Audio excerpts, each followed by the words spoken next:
حسینیت زندہ باد، یزیدیت مردہ باد، یزیدیت مردہ باد۔ صلوات آل محمد علیہ السلام۔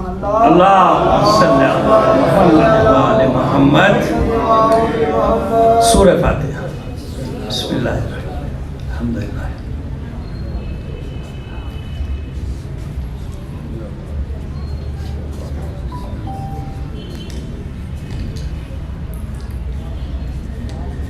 اعوذ باللہ من الشیطان الرجیم، بسم اللہ الرحمن الرحیم، الحمدللہ رب العالمین، الصلاۃ والسلام علی اشرف الانبیاء والمرسلین، سیدنا و نبینا ابی القاسم محمد وعلیہ الطیبین الطاہرین المعصومین، ولعنۃ اللہ علی اعدائہم اجمعین من الان الی قیام یوم الدین، اما بعد فقد قال اللہ تعالی فی کتابہ المبین وہو اصدق القائلین وقولہ الحق۔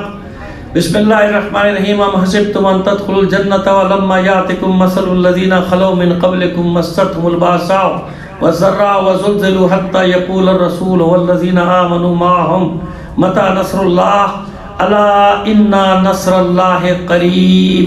صلوات دیجیے محمد علی محمد۔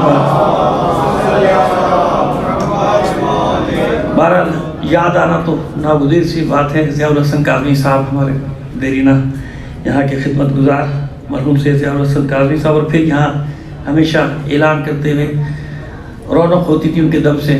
صادق حسن صادق رضوی صاحب خود بھی پڑھتے تھے، کہتے بھی تھے، اور ناظم ممبر بھی تھے۔ تو میں نے خود کہا تھا کہ یہ نام دے دیجیے گا تاکہ میں فاتحہ پڑھوا دوں ان کو یاد کرتے ہوئے، اور پھر فضیلت حسین نقوی اور اپنے بھی تمام مرحومین کو، بانیان مجلس کے مرحومین کو شامل کر کے سب کے سارے ثواب کے لیے ایک سورہ فاتحہ پڑھ کر پڑھ دیجیے گا۔ بسم اللہ الرحمن الرحیم۔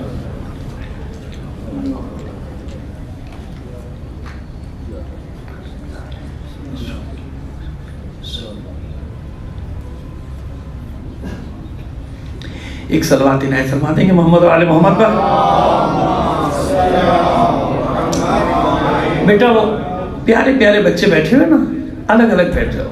آپ باتیں کر رہے ہیں نا، میرے کانوں میں آواز آ رہی ہے، بہت اچھے بچے ہو، شاباش۔ اسی لیے کہتا ہوں میں اپنی مجلس میں کہ بچوں کو میری مجلس میں آگے بٹھائیے تاکہ میری بات سنیں، اپنی باتیں بعد میں کریں۔ آ جاؤ بیٹا، شاباش، جیتے رہو، پروردگار تم سب لوگوں کو سلامت رکھے۔ آؤ بیٹا، شاباش، آ جاؤ۔ مجلس میں آگے بیٹھتے نا بیٹا، دعائیں ملتی ہیں، بزرگ بھی دعائیں دیتے ہیں اور سب دعائیں دیتے ہیں آپ کو۔ اللہ بیٹا بڑوں کو سب معلوم ہے، آپ ہی کے لیے تو میں مجلس پڑھتا ہوں، بچوں کے لیے تو پڑھتا ہوں، میں خود بچہ ہوں ابھی چھوٹا سا۔ صلوات دیجیے محمد آل محمد پر۔ مل کر اس سے بہتر انداز میں بلند آواز سے صلوات عنایت فرمائیں۔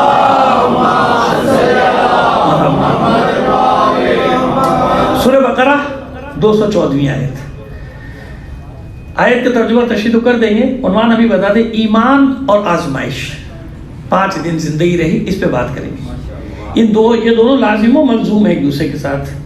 جہاں ایمان ہوگا وہاں آزمائش ہوگی، جہاں آزمائش ہوگی وہاں ایمان ہوگا۔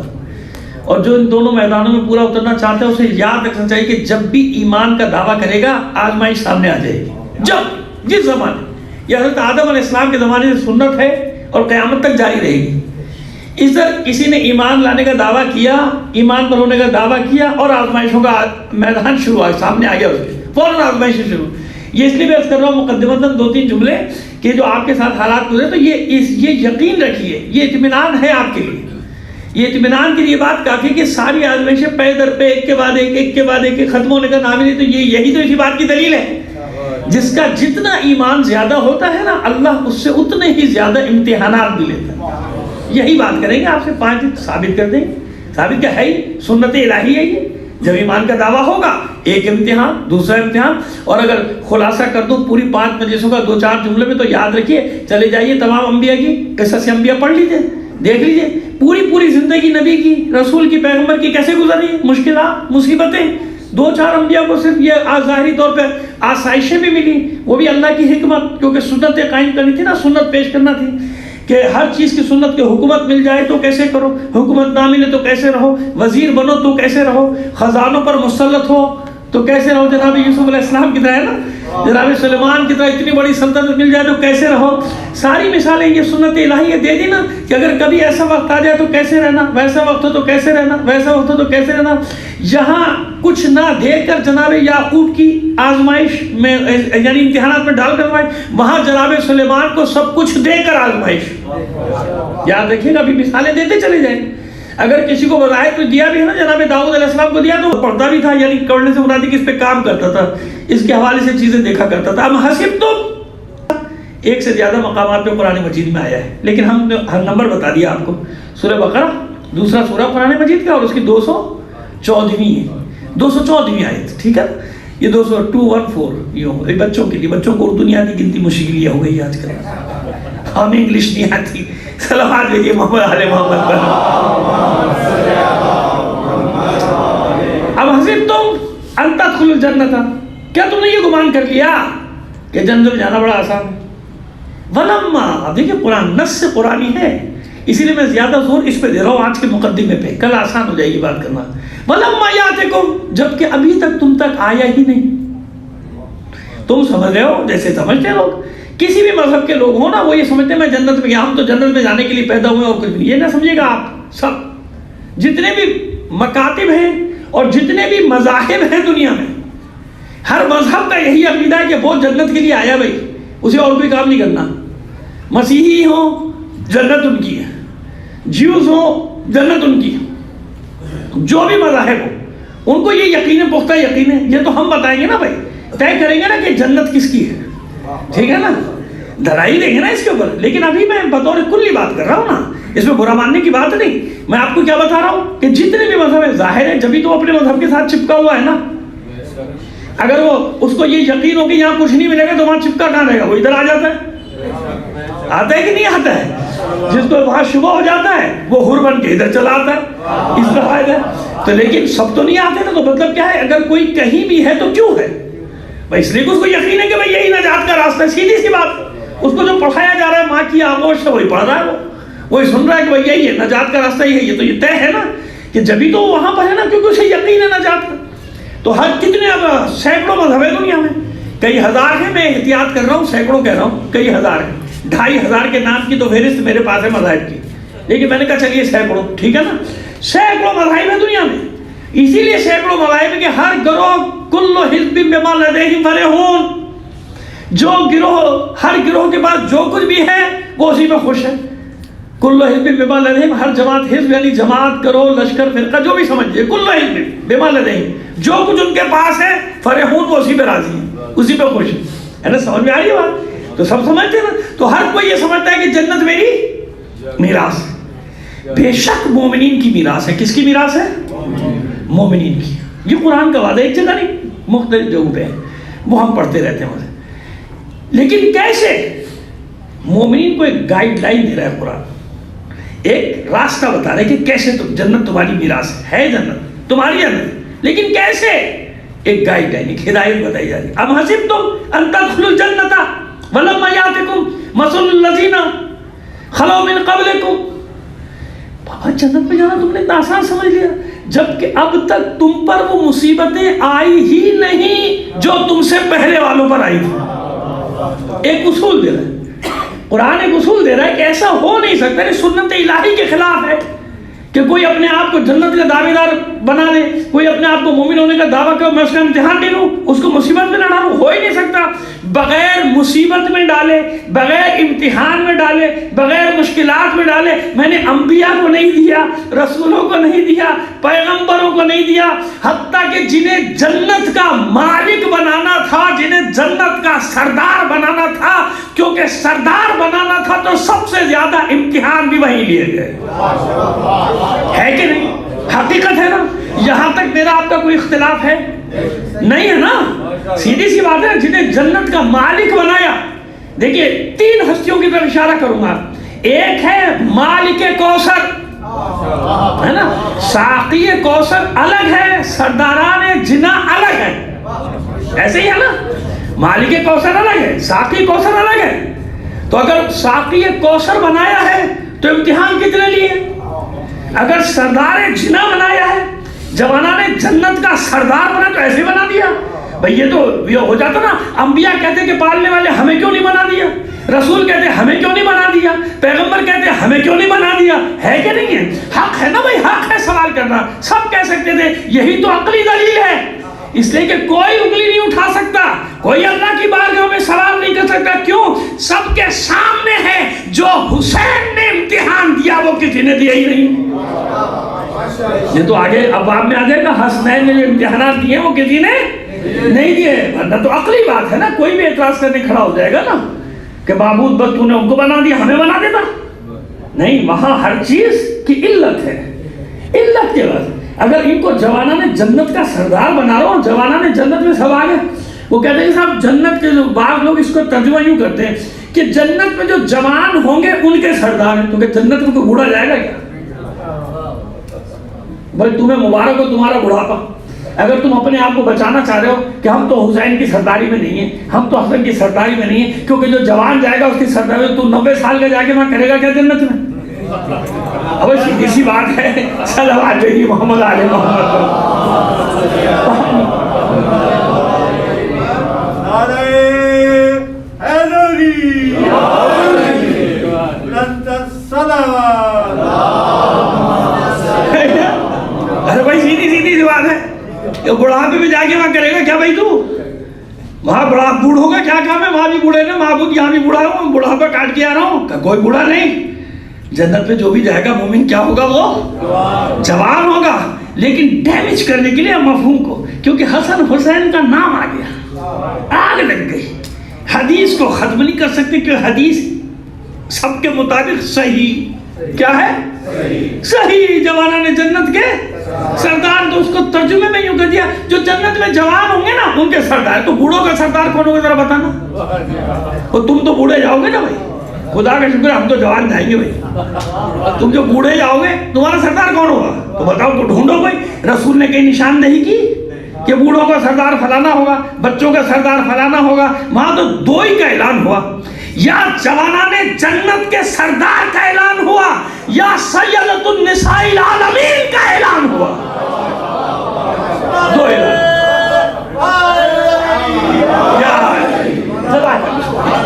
دو ہی اعلان ہوئے، یا جوانہ نے جنت کے سردار کا اعلان ہوا، یا سیدۃ النساء العالمین فی الاولین والآخرین کا اعلان ہوا۔ جو بوڑھے جاؤ گے اپنا حساب خود ہی کر لینا، ہمارے یہاں کوئی بوڑھا نہیں جائے گا، جو بوڑھا جائے گا وہ بھی جوان ہو جائے گا، اور جو بھی جائے گا بچہ بھی جائے گا، جو سے جنت میں جانے والے جنت سے استفادہ کرے گا، فائدہ اٹھائے گا، وہاں بھی جائے گا، اس کو اسٹریچر پہ ہی پڑے رہنا 90 سال والے کو، تو جنت میں جانے کا فائدہ کیا ہو گیا؟ صلوات علی محمد علی محمد پر۔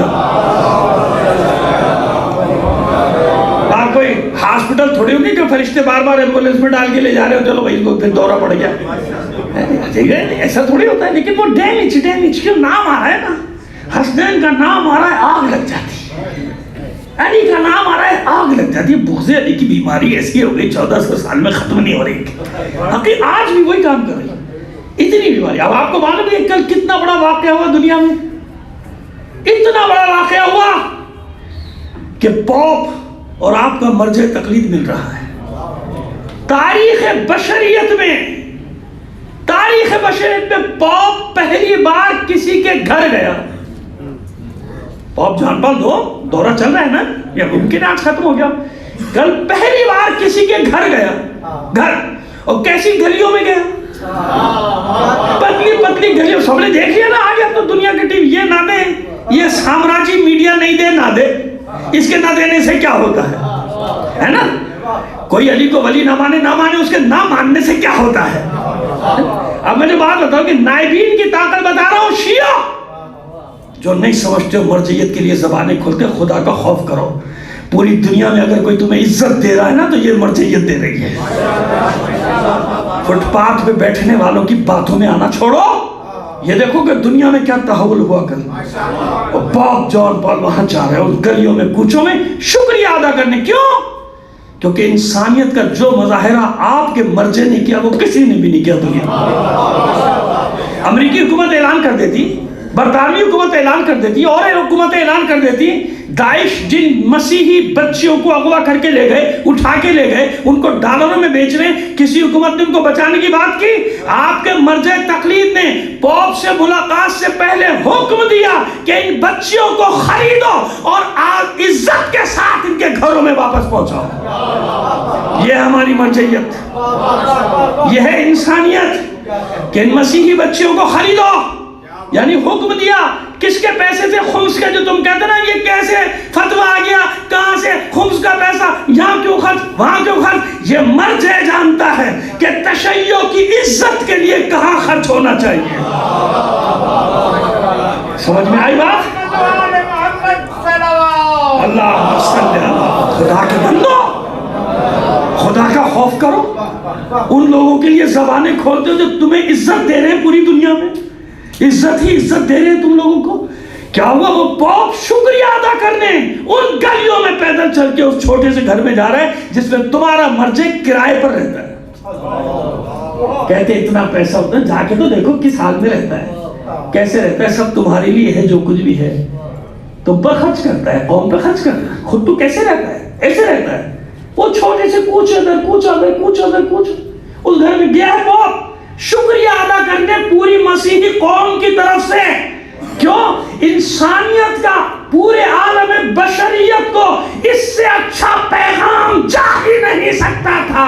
یعنی دہشت گردوں کے مقابلے میں ساری کوششیں ایک طرف، آپ کے مرجع تقلید نے زبان ہلائی اور پوری دنیا کو معلوم ہو گیا کہ تشیع کا تعلق دہشت گردی سے نہیں ہے، تشیع کا تعلق انسانیت کے ساتھ ہے۔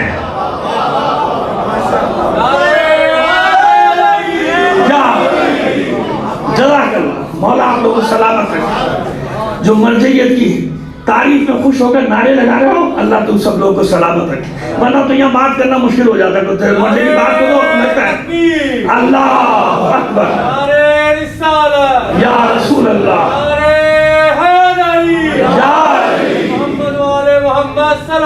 اللہ صلی اللہ، جزاک اللہ۔ سمجھ میں آگئی بات؟ یہ ہے طاقت مرجعیت کی۔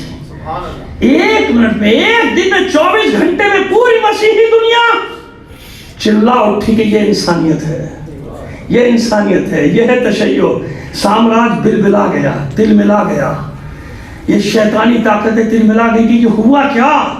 ہمارا آدمی وہاں چلا گیا، تمہارا آدمی نہیں۔ وہاں انسانیت تھی، لہذا انسانیت نے سر جھکا دیا، انسانیت نے سر جھکا کہ جو فتویٰ دے رہا ہے وہ کیا ہوگا، اور یہ تو غلام ہے، اس کا آقا کیا ہوگا۔ اب سمجھ میں آیا ہے امام صادق کا فرمان کہ کونوا لنا زینا ولا تکونا لنا شینا، ہمارے لیے عزت کا باعث بننا، شرمندگی کا باعث نہ بننا۔ ایک غلام نے، علی کے ایک غلام نے کل ایسا تعارف کرایا کہ ساری دنیا سوچنے پر مجبور کہ جب علی کے غلام کا یہ حال ہے تو علی کیا ہوگا۔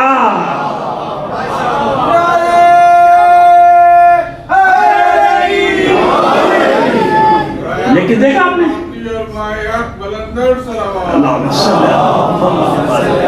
تمام مومنین کی صحت و سلامتی کے لیے بلند آواز سے ایک صلوات اور عنایت فرما دیجیے محمد پر۔ سمجھ میں آتی بات؟ لیکن جو بات بتانے جا رہا ہوں، کتنا بڑا واقعہ ہوا، یہ جو میڈیا ہمارا صبح سے شام تک چورن بیچتا ہے، منجل بیچتا ہے، جھوٹوں کو بٹھا کے جھوٹ کی دکان لگاتا ہے صبح سے لے کے رات تک، لٹیروں کو بٹھا کے، اسمگلروں کو بٹھا کے، قاتلوں کو بٹھا کے، ڈاکوؤں کو بٹھا کے، لوٹ مار کرنے والوں کو بٹھا کے صبح سے شام تک شور مچا رہا ہوتا ہے۔ بتاؤ اس میڈیا نے یہ خبریں دی؟ نہیں دیں گے۔ کیوں؟ وہی بغض علی کام کر رہا ہے۔ اگر فرقہ واریت پھیلانا ہوتی، صبح سے شام تک یہ میڈیا آپ کے خلاف بکواس کر رہا ہوتا، پروگرام دے رہا ہوتا، لیکن کیونکہ اس خبر میں تشیع کی عزت ہی عزت ہے۔ سمجھ میں آ گئی؟ ان چیزوں کو نوٹ کیا کرو، کیونکہ اس میں تشیع کی عزت کا خبر ہے، کیونکہ اس میں پتہ چلے گا لوگوں کو کہ اسے کہتے ہیں شیعہ مرجع، اسے کہتے ہیں مفتی اعظم حقیقی۔ یہ مفتی ہیں، یہ مفتے نہیں ہیں. صلوات بھیجیے محمد آل محمد پر. پانی دینا بیٹا. بلند جزاک اللہ.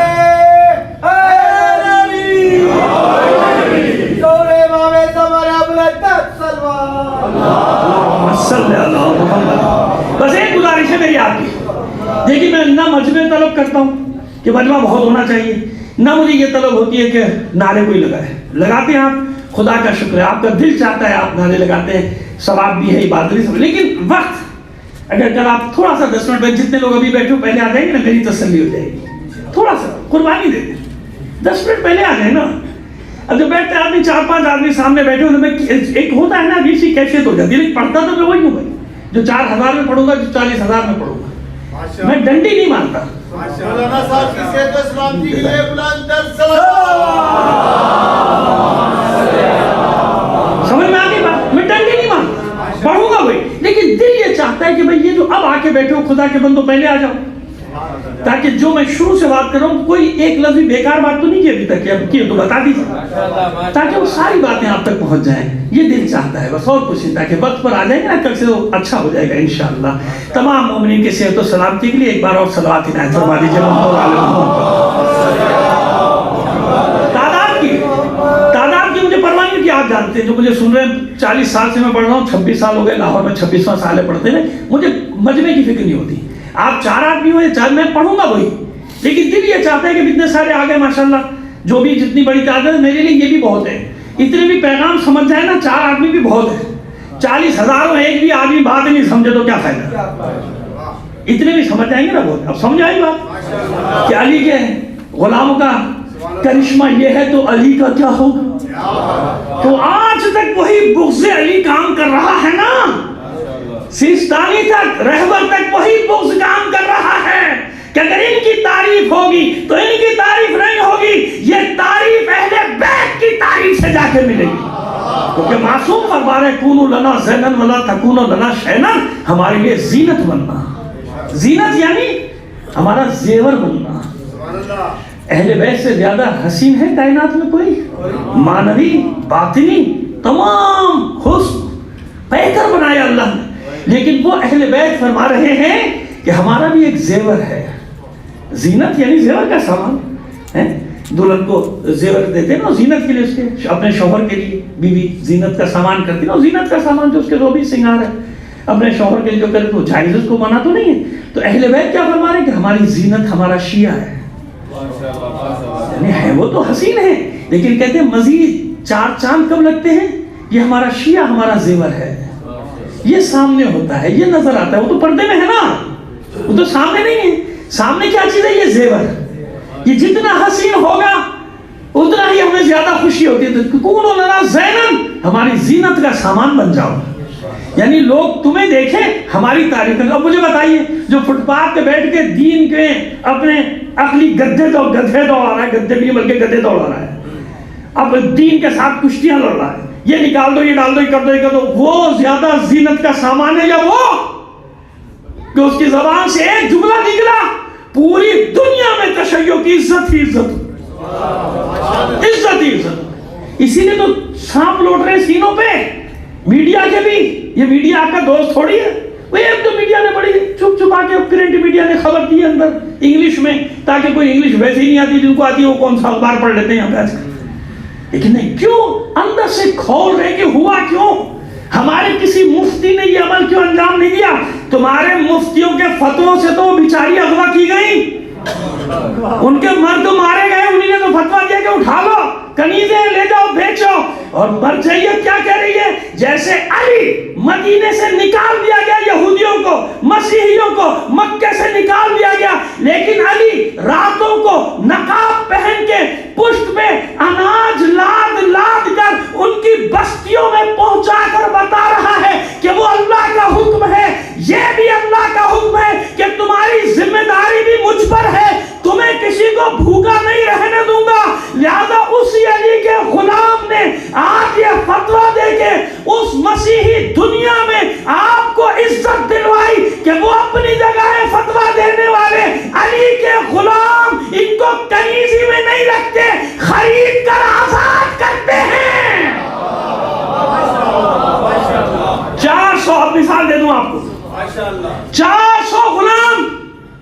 علی نے خرید کر آزاد کیے تھے. کیسے؟ کہاں سے؟ وہ تو کھانے کو نہیں تھا گھر میں، فاقے ہوتے تھے کئی وقت، کیسے ہے نا. لیکن یاد رکھیے، یہ نہ سمجھے کہ علی کے پاس تھا ہی نہیں. کسی کا نہیں تھا، باغ تھے علی کے. فرق کیا ہوتا ہے؟ فرق یہ ہوتا ہے سب کے باغ تھے، سب کی دولتیں بڑھتی چلی گئیں. علی سارا سال جو فصل ہوتی تھی نا، خرمے کی فصل، اس کو بیچ کے ایک ہی کام کا علی کا، اس کو بیچ کے غلاموں کو خریدتے تھے، آزاد کرتے تھے. یہ ہے سنت جس پر سیستانی چلا ہے نا ابھی، اسے کہتے ہیں سنت علی. صلوات بھیجیے محمد آل محمد پر. خریدتے تھے، یعنی وہ فصل اتری، اس کے پیسے آئے، نظر میں رکھتے تھے کہ کس غلام کی حالت خراب ہے، چاہے وہ کسی بھی مذہب کا ہو، خریدتے تھے، آزاد کرتے تھے. کیا علی یہ دیکھ کر آزاد کرتے تھے کہ میرا چاہنے والا ہے کہ نہیں، شیعہ ہے کہ سنی ہے، دیوبندی ہے کہ بریلوی ہے؟ امام سے کوئی ایسے توقع کر سکتا ہے؟ نہیں نا.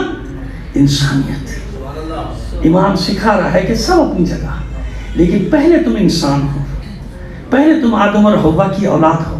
اور ان کے استقبال پر مولا کا یہی قول لکھوایا تھا سیستانی نے، معلوم ہے آپ کو؟ مولا کا یہی قول، وہ سب آگے میں کلمے وغیرہ بڑے بڑے ہورڈنگز لگے ہوئے تھے، اور اگر سیستانی کے حکم میں مولا کا یہ قول لکھا تھا کہ انسان دو قسم کے ہیں. انسان دو قسم کے ہیں، یا دین میں تمہارے بھائی ہیں، یا دین میں، یا انسان ہونے میں تمہارے بھائی ہیں. آدم کی اولاد ہونے، یعنی علی نے دو ہی رشتے بتائے کہ دونوں صورتیں بھائی کی ہیں. آدم کی اولاد ہے تب تمہارا انسان ہونے میں بھائی ہے، اگر دین میں مسلمان ہے تو دین میں تمہارا بھائی. یہ مولا کا قول ہے جو وہاں لکھا ہوا ہے نا ہورڈنگ پہ، لوگوں نے لکھا یہ مولا کا کام ہے، مولا کا قول ہے یہ دو جو انسان. یہ اتحاد ہے. اب یہ میں بتا دوں، مالک اشتر کے نام جو خط لکھا ہے نا، معذرت کے ساتھ عثمان بن حنیف، ان کے نام بھی والی بصرہ اور مالک اشتر دونوں کے نام آپ نہج البلاغہ میں ابھی جا کے دیکھ لیجیے گا. مالک اشتر کو جب لکھے ہدایات دے رہے کہ یہ کرنا یہ کرنا یہ کرنا، کہ یاد رکھنا جہاں جا رہے ہو وہاں انسان دو قسم کے ہیں بس، اور تیسری قسم نہیں بتائی مولا نے، کہ یا دین میں تمہارے بھائی ہیں یا آدم کی اولاد ہونے میں تمہارے بھائی ہیں. یہی قول ہر جگہ بغداد میں لکھا ہوا تھا، اور علی کے غلام نے اس پہ عمل کر کے بتایا کہ نہیں بتایا؟ بتایا نا اس پہ عمل کر کے. بوریا نشین، یہ باپ وہ جس سے پوری دنیا کے حکمران، محلوں کے حکمران ملنے جاتے ہیں، دیدار کرنے جاتے ہیں ویٹیکن سٹی، وہ اس جگہ پہ آ کے اعتراف کر رہا ہے کہ علی کے غلام کا منصب ان سب محل والوں سے بڑا ہے. جہاں میں جا رہا ہوں، جہاں میں جا رہا ہوں، اس کی بھی انسانیت کو داد دیجئے نا، کہ جس نے اعتراف کے طور پہ اپنی حکومت، اپنے لوگوں کی مخالفت کی پرواہ کیے بغیر، ہمارے یہاں کیا مصیبت ہو جاتی، کوئی چلا جاتا تو سب کی مخالفتوں کی پرواہ کیے بغیر پہنچ گیا اعتراف کے طور پہ کہ نہیں، اس کے پاس جانا ہے، اس کو دیکھنا ہے آخری آدمی ہے کون جس نے یہ اعلان کر دیا. صلوات بھیجیے محمد آل محمد. تو میرے دوستو، جو بات میں عرض کر رہا ہوں، خبردار ایسے زبان نہیں کھول دیتے. اگر ہمارے معاشرے میں 2 نمبر مولوی گھوم رہے ہیں تو کون سی فیلڈ ایسی ہے جہاں 2 نمبر نہیں ہے؟ 2 نمبر ڈاکٹر نہیں ہے، 2 نمبر وکیل نہیں ہے. ماشاءاللہ ریٹائر ججوں کو کہہ رہا ہوں، موقع پر جو ابھی موجود ہے کہہ دوں گا تو توہین عدالت بن جائے گی. تو جو ریٹائر جج ہو چکے ان میں 2 نمبر نہیں تھے، چور نہیں تھے، بے ایمان نہیں تھے، غلط فیصلے کرنے والے نہیں تھے، ان کو تو کہہ سکتے ہیں نا. آرام سے کہا کرو پرانے والوں کو. صلوات بھیجیے محمد آل محمد. غلط پھانسیاں دینے والے نہیں تھے، غلط سزائیں دینے والے نہیں تھے، چور نہیں تھے، اچکے نہیں تھے، بریف کیس لے کے فیصلہ کرنے والے نہیں تھے. ارے تم خود ہی تو سب کی ویڈیو لیک کر چکے ہو، ہم کیا کہیں؟ خود ہی بتا چکے ہو کہ کون کیا کیا کرتا تھا. موجودہ کو نہیں کہہ رہا، کیس بنا دے گا یہ میرے اوپر. تو میں تو پرانے والوں کو کہہ رہا ہوں، جو پرانے گزر گئے سب کے سب چور ہی نکلے. جو چلا جاتا ہے وہ چور بن جاتا ہے، اور کچھ نہیں. کوئی ڈیم کے پیسے کھا کے بھاگ گیا نہیں. آپ نے پوچھا نہیں کہاں گئے 2 روپے؟ اکاؤنٹ ہی اس کا تھا، اکاؤنٹ ہی اس کا تھا، نکل گیا سر. کانا دجال تو سب کا باپ تھا. صلوات بھیجیے محمد آل محمد پر. نہیں ایسے نہیں ہے. آپ کو برا لگ گیا میں نے ججوں کو کچھ کہہ دیا. بلند آواز سے صلوات بھیجیے محمد آل محمد. بھائی کہہ تو رہا ہوں، آپ سے کہہ تو رہا ہوں کہ موجودہ والوں کو کچھ نہیں کہہ رہا، نہ کہنے کی ضرورت کر سکتا ہوں، پرانے والوں کو کہہ رہا ہوں جو ریٹائر ہو گئے. کیا ہو گئے؟ ریٹائر. ان کو کہتے ہیں کہ جو مرضی کہنا ہے کہہ دو، کیونکہ وہ عہدے پر نہیں ہے. یہ الگ بات ہے کہ میں کہوں پرانے والوں کو، آپ سمجھے نیا والا، یہ آپ کی مرضی ہے، میں تھوڑی کہہ رہا ہوں. صلوات بھیجیے محمد آل محمد پر.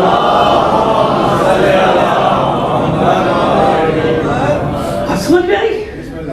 یہ ہے معاشرہ ہمارا. اس طرح کے معاشرے میں پروان چڑھ رہے. چلیے بات کو لے کر آگے بڑھائے. بات پتہ نہیں کہاں سے کہاں نکل گئی. بات کیا کریں کہ آزمائش آزمائش آزمائش ایسے ہی ہے نا. ایک مجتہد مرض فتویٰ دیتا ہے، عزت ہی عزت مل جاتی ہے. لہذا خبردار ایسے کبھی زبانیں نہ کھولا کرو. 2 نمبر ہر جگہ ہے کہ نہیں ہے؟ یہی بات کر رہا تھا نا. جج نہیں، وکیل نہیں، ڈاکٹر نہیں، سب ہے. تو ایسے یہاں بھی پروفیشن لوگ بنا کے آگے چلو بھائی اس میں بھی کمائیے، کمائیں گے. یہ تو دیکھو کہ اس کا علمی مقام کیا ہے، اس کا اسٹیٹس کیا ہے. کیا ڈاکٹر کو ایسے دکھا دیتے جو بھی ڈاکٹر ہونے کا دعویٰ کر دے؟ کتنی احتیاط کرتے ہو نا. وہ اس کو نہیں، اس کو مشورہ کر لو، ان سے نہیں ہوتا. ہم یہاں کتنے ڈاکٹر بیٹھے ہیں اور میں خود ڈاکٹروں کی تقلید کرتا ہوں. ابھی میری بات ہوئی تھوڑی دیر پہلے ایک ساتھ سے، میں نے کہا بھائی میں نے اپنے بچے سے، میں بہت شدید بیمار ہوا، میری گویائی بھی بند ہو گئی، سماعت بھی بند ہو گئی، بات بھی نہیں کر سکتا تھا، سن بھی نہیں سکتا تھا، یہاں تک نوبت پڑی. تو میں نے میسیج اپنے بچوں کو لکھا تھا. میں نے کہا بیٹا کسی کی نہیں سننا، مشورہ دینے والے 50 آ جائیں گے تجھے. کسی کی نہیں سننا، جو ڈاکٹر کہے وہ کرتے چلے جانا. بخدا میرے بچے جانتے ہیں، گواہ ہیں میرے بچے. میں نے کہا جو ڈاکٹر کہے، اگر دیکھو ڈاکٹر کے کہنے سے موت کا وقت ہے، موت آئے گی، چل رہا مر جاؤں گا، لیکن یہ اطمینان ہے کہ میں نے اس کے اسپیشلسٹ کو دکھایا. بھائی ڈاکٹر ہے نا، ڈاکٹر کا کام ہے، میرا کام تھوڑی ہے. آپ نے کہا یہ ہلدی کوٹ کے پیس لے، پتہ نہیں کیا کرتے، اس نے کہا یہ سفرانی سونف کا پانی پی لے. وہ 400-500 نسخے آ گئے. اب میں تیروں کس پہ عمل بھائی؟ 400-500 نسخے پتہ چل گئے تھے 4-5 دن میں. یقین کریں میں تو سوچا تھا ٹھیک ہو جاؤں تو دکان کھول لوں پنساری کی. کورونا کے 500 نسخے آ گئے تھے میرے پاس 4-5 دن کے اندر. صلوات بھیجیے محمد آل محمد. تو بھائی وہ سارے مخلص تھے، سارے محبت کرنے والے تھے، لیکن میرا کام کیا ہے؟ میرا کام یہ ہے کہ اسپیشلسٹ اس سے رجوع کرو، جو اس کے ہاتھ مر بھی گئے کوئی مسئلہ نہیں، اس پہ کیس تھوڑی بنے گا. وہ اپنے علم کے حساب سے بتا رہے ہیں نا. مرنے والوں کو بھی تسلی ہے، کوئی بات نہیں، ٹھیک ہے، موت تھی آگے، لیکن مجھے دکھانا ڈاکٹر کو ہے. یہ ہے تقلید، اور میں نے عمل کر کے بتایا لوگوں کو. اور اللہ نے پروردگار کا شکر ہے جتنی سانسیں ہیں اتنی ہوگا. لیکن بات یہ کہ ڈاکٹر کا کام، تو کس ڈاکٹر ہر ایک بات مان لیتا ہے. جیسے آپ 2 نمبر مولوی کو دیکھا، کسی کو دیکھا کہ مولوی تو ایسا ہوتا ہے، تو میں بھی بتا دوں پھر ایسے ہوتے ہیں ڈاکٹر، پھر کیا کروں؟ پھر دکھانا چھوڑ دوں؟ نہیں دکھا. ایسا نہیں ہو سکتا نا، جانا پڑے گا. یعنی جہاں تسلی ہوگی، نہیں تسلی ہوگی ڈاکٹر بدل دوں گا. تو اور کسے کہتے ہیں اللہ کے بندوں تکلیف؟ کہ جس میدان کا جو اسپیشلسٹ ہوتا ہے نا، اسی سے رجوع کیا جاتا ہے. کتنا مظلوم ہے یہ دین، کہ دین کی ضرورت ہر شعبے میں ہے. میڈیکل سائنس اور دنیا کا کوئی بھی علم ہو، حلال حرام کی ضرورت پڑتی ہے. تو جو اتنا اہم علم ہے اس میں کہتا ہے مجھے تقلید نہیں کرنی. ارے تو پھر کہاں جائے گا؟ کس سے پوچھے گا؟ کہ تحفۃ العوام دیکھ لوں گا. تو تحفۃ العوام کس کی لکھی ہے؟ تیرے ابا نے لکھی ہے، وہ بھی تو عالم نے لکھی ہے. مفاتیح الجنان دیکھ لوں گا، تو وہ کس نے لکھی ہے بھائی؟ تو وہ بھی عالم نے، مرجع مجتہد نے لکھی ہے، شیخ عباس کو بھی نے ترتیب دی ہے. اس کا مطلب پہلے ان پہ یقین کرے گا نا. بھائی انہی نے بتایا کہ مولا کی یہ دعا ہے، تجھے کہاں سے پتا؟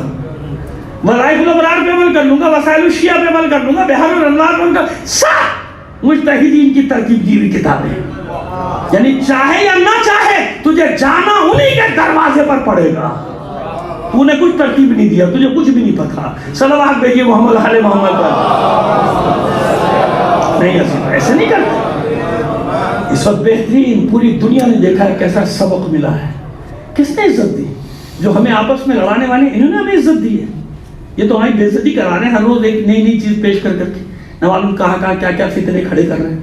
عزت دینے والے یہ لوگ کیوں؟ نائبین ہیں.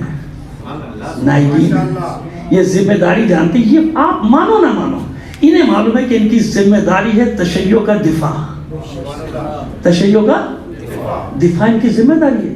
جب حملہ ہوا کربلا کے قریب پہنچ گئے، 28 کلومیٹر دور تھے داعش. کتنے یاد ہے نا؟ روز دھماکے ہو رہے تھے، روز بلاسٹ ہو رہے تھے. نجف میں کس نے بچایا؟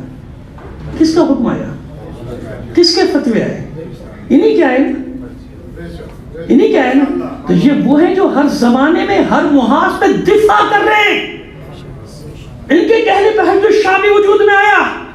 حرم میں آپ جو جاتے ہو آپ نے دیکھے ہوں گے نا، حرم کی زری کے ساتھ بھی ڈبے رکھے ہوئے ہیں چندے کے نا، وہ حج الشامی جن پہ لکھا ہوا ہے، یہ مراجع کے حکم سے رکھے گئے ہیں. ورنہ روزوں میں ان کا کیا کام؟ روزوں میں جو جاتا ہے ہدیہ مار ڈالتا ہے. مراجع نے فتویٰ دیا کہ نہیں، جیسے زری میں ڈالتے ہو بالکل ویسا ہی ثواب اس ڈبے میں ڈالنے کا، کیونکہ تمہارے دیے ہوئے 100 روپے سے نامعلوم کون سی گولی خریدی جائے اور کس دشمن دین کے سینے میں لگے گی. سمجھ میں؟ تمہارے دیے ہوئے 1000 روپے سے نامعلوم کس سپاہی کی، امام زمانہ کی سپاہی کی وردی بنے گی، تمہیں معلوم بھی نہیں ہوگا. قیامت کے دن اپنا اجر دیکھو گے، حیران رہ جاؤ گے یہ ہوا کہ کبھی مجھے تو وہاں پیسے دے کر آئے تھا نا، ایک مجاہد کا لباس بنا تھا، وہ اس لباس میں شہید ہوا تھا، یہ تیرے دیے ہوئے پیسے کا لباس. تو اللہ کے بندو، یہ ہے مرجعیت کی طاقت، یہ ہے مراجع جنہوں نے دفاع کیا، مقامات مقدسہ کا جنہوں نے زینبیہ کا دفاع کیا، اور یہ اعلان کر کے دفاع کیا تھا ہم سب تیرے عباس ہیں زینب، نحن کلنا عباسک، ہم سب تیرے عباس ہیں زینب. جو مرجعیت یہ اعلان کر رہی ہو، جو مرجعیت اس طرح ثانیہ زہرا سے وفاداری کا اعلان کر رہی ہو، اس کو گالیاں دیتے ہیں لوگ، ان کے لیے زبان دراز کرتے ہیں، شرم نہیں آتی. یہ جو گالیاں دینے والے لوگ ہیں، انہوں نے بچایا شام، انہوں نے بچایا کربلا. یہ وہ ہے جن کو امام زمانہ دعائیں دیتا ہے، یہ وہ ہے جن کو حسین کی ماں دعائیں دیتی ہے، یہ وہ ہے جو حسین کے استغاثے کا جواب ہے. حل من ناصر ینصرنا کا جواب ہے یہ مجاہد، یہ منج. یہ وہ ہے جو اعلان کر رہے ہیں کہ یا لیتنا کنا معکم فنفوز فوزا عظیما. اے حسین کاش ہم کربلا میں ہوتے تجھ پر اسی طرح اپنی جان قربان. دل نہیں دکھے گا ایک مومن کا، اس کا جگر چھلنی نہیں ہوگا جب ان مجاہد علماء مجاہد مراجع کو گالیاں دیں گے لوگ، دو ٹکے گے لوگ جن کا اپنا کوئی کریکٹر نہ ہو. وہ حسین کے سپاہیوں، امام زمانہ کے سپاہیوں لان تان کرے اور سمجھے کہ بڑا اچھا کام کیا. دعا کرتا ہوں تم سب کو اللہ ہدایت دے دے، تم سب کو مولا ہدایت دے دے، ورنہ یہ حبیب ابن مظاہر کے وہ پیروکار ہیں. فقیہ کوفہ حبیب ابن مظاہر. اوسط نکال لو، بس میں نے ختم کیا. آپ کی مجلس تو مقدمہ تھا، میں نے آیت کی بھی پوری تشریح نہیں کی آپ کے سامنے، بس یہی بیان کرنا تھا. ایک التجا بھی کرنی تھی کہ جتنا مجمع یہی اگر وقت پہ آ جائے گا میری تسلی ہو جائے گی. حبیب ابن مظاہر کون؟ فقیہ کوفہ. کیوں؟ جب آج فقیہ کی ضرورت نہیں، مجتہد کی ضرورت نہیں، ہم تو مولا کی تقلید میں تو مولا نے فقیہ کیوں بنایا؟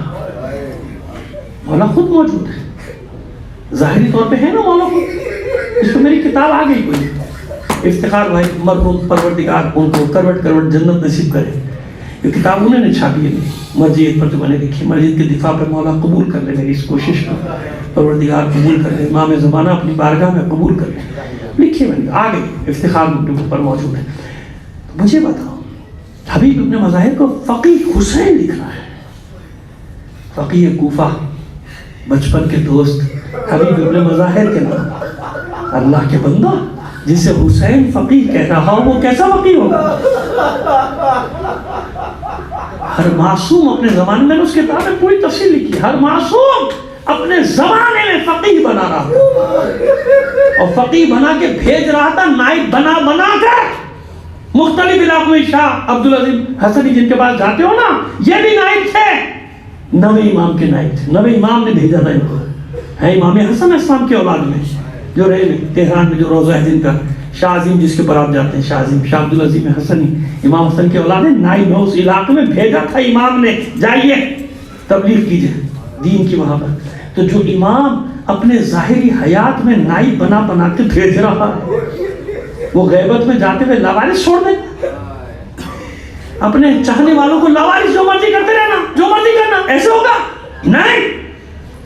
حبیب ابن مظاہر کو مثال بنایا حسین میں، کہتے ہیں کہ 400 مفتی تھے جنہوں نے فتویٰ دیا تھا قتل حسین کا، اور بعض جگہ یہ تعداد دیکھیے 700،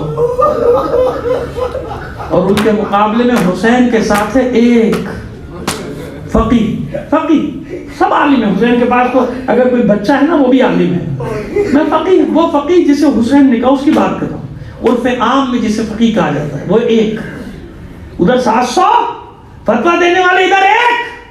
آج بھی کہا جاتا ہے اکثریت نے فتویٰ دے دیا، اکثریت نے فلاں فتویٰ دے، کس کے پیچھے چلو؟ اس اکثریت کے پیچھے چلو فتویٰ دینے والی، یا اس ایک فقیہ کا اتباع کروں جو حسین کے ساتھ؟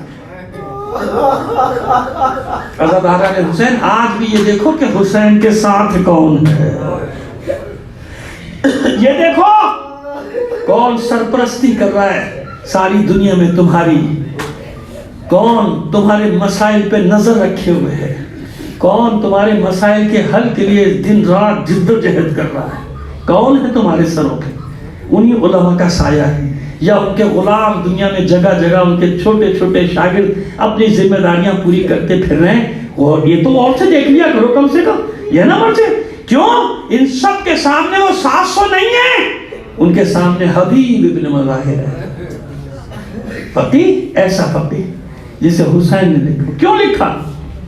حالانکہ جناب سید الشہداء نے تو سب کو اجازت دیتی تھی، جاؤ جس کو جانا ہے چلے جاؤ، میں اکیلا، یہ میری جان کے دشمن ہے، تم سب کو آزاد کرتا ہوں، ہے نا ایسے؟ صحیح ہے، سب پڑھتے ہیں، کیوں ہے ایسے ہی ہے، بیعت اٹھا لی تھی اس نے۔ جب مولا آپ کو واپس بھیجنا ہے تو آپ حبیب کو بلا کیوں بلا رہے ہیں؟ یہ بتانے کے لیے کہ 700 فقہا کے مقابلے میں ایک فقیہ، اصل فقیہ اپنی ذمہ داری کو کیسے ادا کرتا ہے، جانتے ہیں آپ؟ حبیب ابن مظاہر ان مجاہدوں میں ہیں جنہوں نے سب سے پہلے مسلم کے ہاتھ پہ بیعت کی تھی، جناب سید الشہداء کی۔ مسلم کون ہے؟ نائب، امام کے نائب کے ہاتھوں میں بیعت کی ہے، مسلم کے ہاتھوں میں بیعت کی، اور جب حالات تبدیل ہوئے تو اپنے آپ کو چھپا دیا، جس کو کہتے ہیں تقیہ میں چلا گیا۔ کیوں؟ خوف سے، ڈر سے نہیں، حبیب جانتے ہیں کہ حسین آئے گا، ضرور آئے گا، میرا آقا آئے گا، میرا مولا آئے گا، ایسا نہ ہو کہ میں گرفتار ہو جاؤں، جیل میں ہوں اور میرا مولا آ جائے، اس لیے اپنے آپ کو پوشیدہ کیا تاکہ جب میرا مولا آئے تو میں اپنے آپ کو اپنے مولا کے قدموں میں پہنچا دوں، خدمت میں پہنچا دوں۔ سمجھ میں آ گئی بات؟ اس لیے اپنے آپ کو چھپایا، پوشیدہ کر دی۔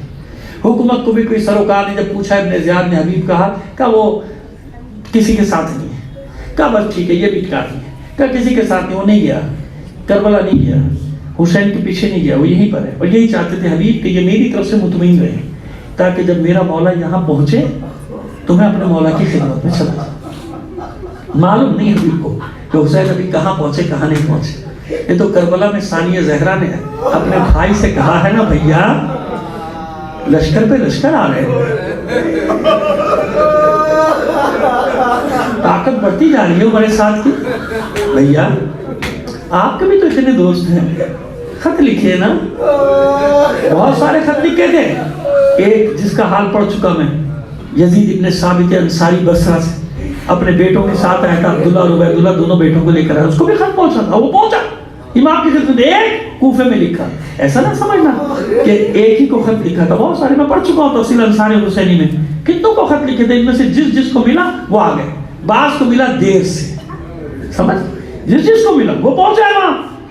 حبیب ابن مظاہر کو خط بھیجا غلام کے ہاتھ، جو بصرے غلام گیا تھا بیچارہ شہید بھی ہو گیا تھا وہیں، غلام اس کو پکڑ گیا تھا، ابن زیاد نے وہیں پر مار دیا تھا، اس وقت ابن زیاد یہاں آیا نہیں تھا اور وہ شہید کر دیا گیا تھا۔ یہ جب غلام پہنچا ہے ابن زیاد کوفے آ چکا تھا، ظاہر ہے سارے حالات آپ کے سامنے ہو چکے تھے، وہ پہلے کا واقعہ، یہ بالکل محرم اس وقت کا واقعہ ہے جب حسین کربلا میں ہے، حبیب ابن مظاہر کا وہ گھر پہ گیا, گھر سے معلوم ہوا کہ بازار گئے خضاب لینے, یا بازار گئے دکان پہ گئے, خضاب کی دکان سے خضاب خرید رہے تھے. کان میں جا کر کہا انا قاصد الحسین. جلدی سے اس کا ہاتھ پکڑا, ایک گوشے میں لے گیا. گوشے ہوتے نا کونے میں. کیا پیغام لایا؟ اس نے لباس میں چھپا ہوا حسین کا خط نکال کے دیا. میرے مولا حسین نے تیرے لیے پیغام بھیجا. مضمون پڑھا, پیشانی پہ بل پڑا, شکن نمودار ہو. گھر لے کر آیا, مہمان خانے میں بٹھایا, پریشان.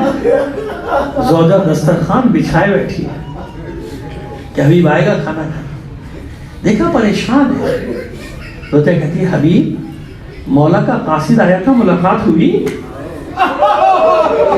حبیب فرماتے ہاں.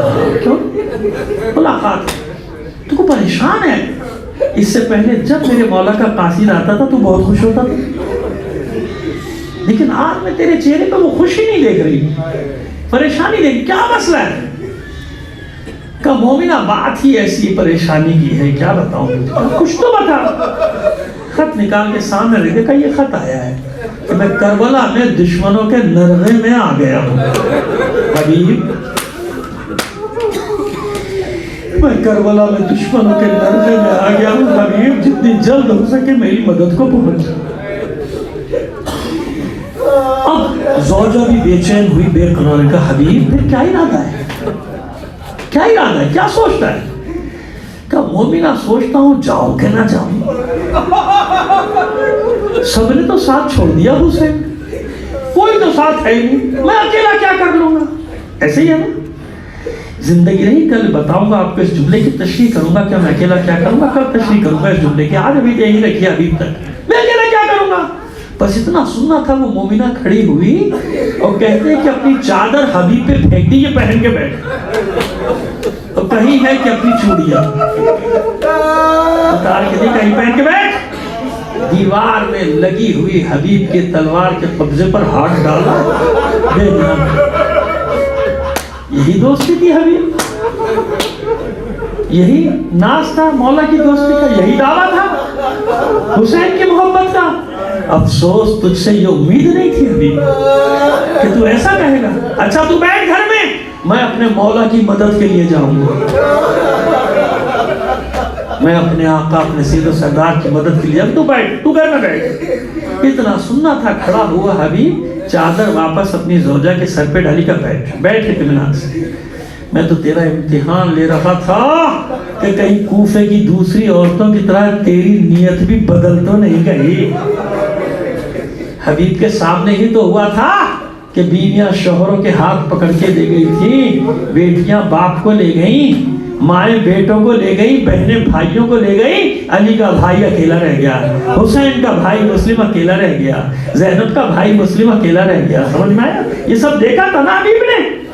کہا کہ میں ڈر گیا تھا کہیں ایسا تو نہیں تیری نیت بھی بدل گئی. بھلا ایسا ہو سکتا ہے کہ حسین بلائے اور میں نہ جاؤں؟ اسی کا تو انتظار کر رہا تھا. غلام کو خلعت دے کے رخصت کیا حسین کے, اپنے غلام کو طلب کیا, مقام طے پایا. جانتے ہیں نا آپ کرفیو لگا ہوا ہے, ناکہ بندی ہے, سب نکلنے کے راستے بند, نہ کوئی اندر داخل ہو سکتا. جو سڑک پہ آتا تھا گرفتار کر کے اس کو چلو بھائی نظر بند کرو, جیسے آج کی اصطلاح میں. کوئی نکل نہیں سکتا تھا باہر, ایسی پابندی. مقام طے ہوا غلام سے, فلاں وقت اس شب کے وقت فلاں جگہ مل جانا ہے. رات کو راستہ بنانے میں دیر ہو گئی, وقت لگ گیا. ادھر سے جائے بند راستہ, ادھر سے جائے بند, تو پھر چھپا بھی رہا ہے اپنے آپ کو, کوئی مجھے دیکھ نہ لے, کوئی پہچان نہ لے. آخر وہ مقررہ مقام پر پہنچا تو کیا دیکھا کہ گھوڑا پیر پٹا رہا ہے زمین پر زور زور سے, بے چین. اور غلام کا عالم یہ ہے کہ جب گھوڑا ایسے بے چین ہوتا ہے تو سائز گردن پہ ہاتھ پھیرتے ہیں نا, مختلف انداز ہوتے ہیں. وہ غلام اس کی گردن پہ ہاتھ پھیر رہا ہے, ہاتھ پھیرتا جاتا ہے, کہتا جاتا ہے بس تھوڑا سا انتظار اور کروں گا, اگر میرا مولا آ گیا تو ٹھیک, نہیں آئے تو میں تجھ پہ سوار ہو کے فرزند رسول کی مدد کے لیے جاؤں گا,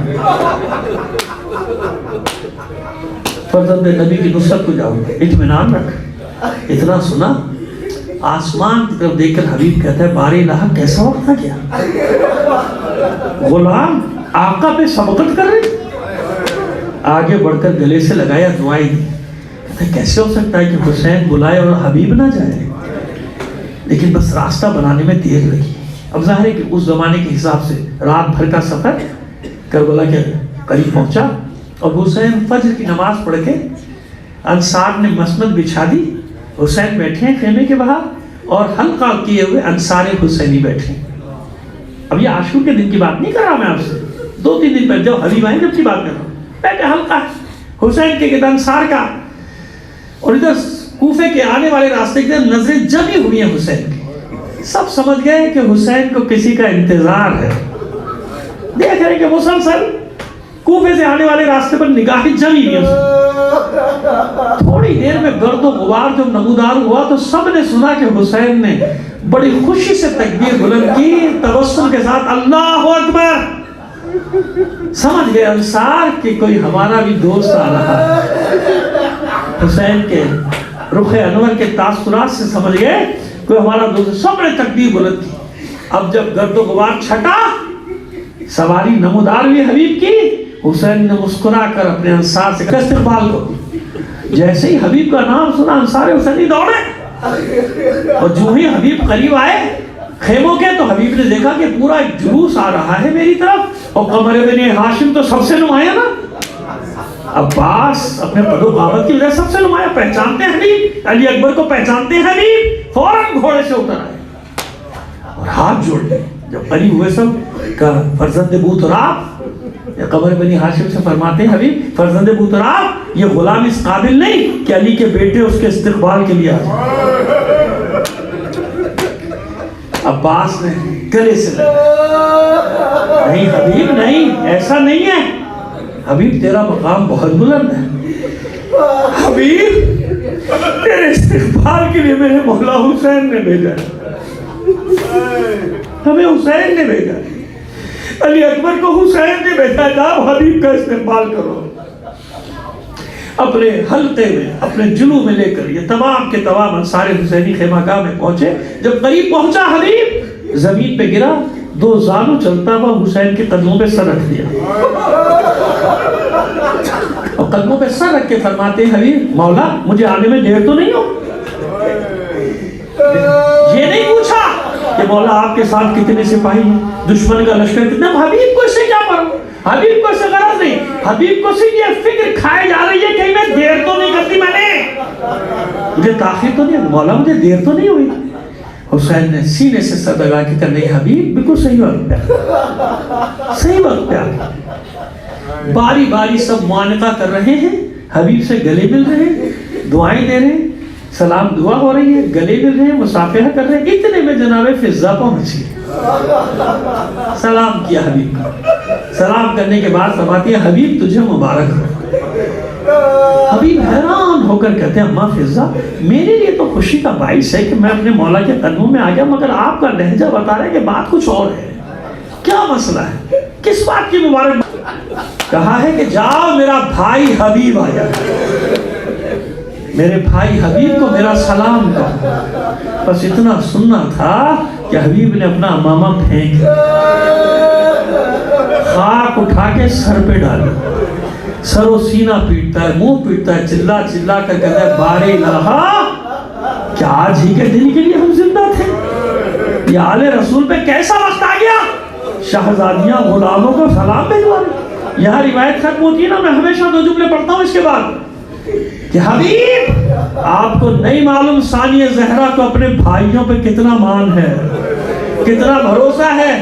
مطمئن تھی زینب شب عاشور تک جس کے ایسے ایسے بھائی ہوں, کس کی مجال ہے اس کے سر سے چادر چھینے, کس کی مجال ہے اس کے بازو میں رسن باندھے, کس کی مجال ہے اسے کشا کشا بازاروں میں پھرائے. لیکن اے حبیب عصر عاشور کے بعد یہی زینب اپنے ایک ایک بھائی کو آواز دیتی رہی. مجھے یقین ہے کٹے ہوئے لاشیں تڑپتے ہوں گے, آوازیں آتی ہوں گی, اے آل رسول کیا کرے, موت نے مجبور کر دیا, پھر زندگی دلوا دیجئے, پھر آپ پر اپنی جانیں قربان. الا لعنت اللہ علی القوم الظالمین. وسيعلم الذين ظلموا أي منقلب ينقلبون بارئ لها بحق محمد وعلى محمد. ہمارے اس قلیل عمل کو قبول فرما لے. اپنی حاجات اپنے امام زمانہ کے توسل سے تیری بارگاہ میں پیش کرتے ہیں. دنیا میں جہاں کہیں بھی مومنین آباد ہیں ان کی جان و مال عزت و آبرو کی حفاظت فرما. عزاداران حسین کو اپنے امان میں رکھ. جو مومنین عزادار ہونے کے جرم میں شہید کر دیے گئے انہیں شہدائے کربلا کے ساتھ محشور فرما. بیمار ہیں زخمی ہیں بہت سارے مریضوں نے اور مومنین نے اپنے مریضوں کی شفا یابی کی دعا کے لیے کہا ہے بار الہ ان سب کو صحت کاملہ و عاجلہ عطا فرما. معبود جو اسیر ہیں لاپتہ ہیں بے حق اسیران کربلا خیر سے ان کو ان کے گھروں تک واپس پہنچا دے. معبود تمام مومنین جو باطل قوتوں سے برسر پیکار ہیں مومنین کو فتح و نصرت عطا فرما. دشمنان اسلام دشمنان اہل بیت کو شکست فاش سے دوچار کر دے. ہماری سرحدوں کی حفاظت فرما. ہمارے شہروں میں امن و امان قائم کر دے. دہشت گردوں کو نیست و نابود کر دے. ان کے ٹھکانوں کو برباد کر دے. ان کے سرپرستوں کو ذلیل و رسوا کر دے. ہمارے دلوں کو ایک دوسرے کے لیے کشادہ کر دے. ہمارے درمیان ایک رواداری کا رشتہ قائم کر دے. معبود ہم اس قابل نہیں اس قابل بنا دے جب تیری آخری عزت کا ظہور ہو ہم اس کے ادنا سے سپاہیوں میں شامل ہو جائیں. تعجیل فرما ظہور امام زمانہ میں آپ سے درخواست کروں گا. آخر میں ہمارے بہت ہی اچھے دوست ضیاء الحسن کاظمی صاحب جو یہاں کے انتظامیہ میں بھی تھے وہ اب یہیں کی انتظامیہ کی گوفر سید حسن صادق رضوی صاحب جو یہاں اعلانات بھی کرتے تھے سید فضیل حسین نقوی صاحب اور اپنے بھی تمام مرحومین کو شامل کر کے تمام شہداء کو شامل کر کے بانیان مجلس کے مرحومین کو شامل کر کے ایک بار سورہ فاتحہ 3 بار سورہ توحید کی تلاوت فرما لیجیے. بسم اللہ الرحمن الرحیم.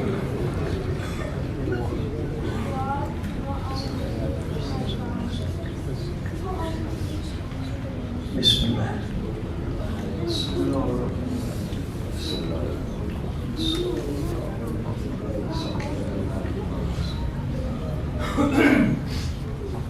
مجھے معلوم ہے کہ کل بہت نیاز کا سلسلہ ہوگا لیکن اس کے باوجود گزارش کر رہا ہوں کہ وقت پہ آ جائیے گا.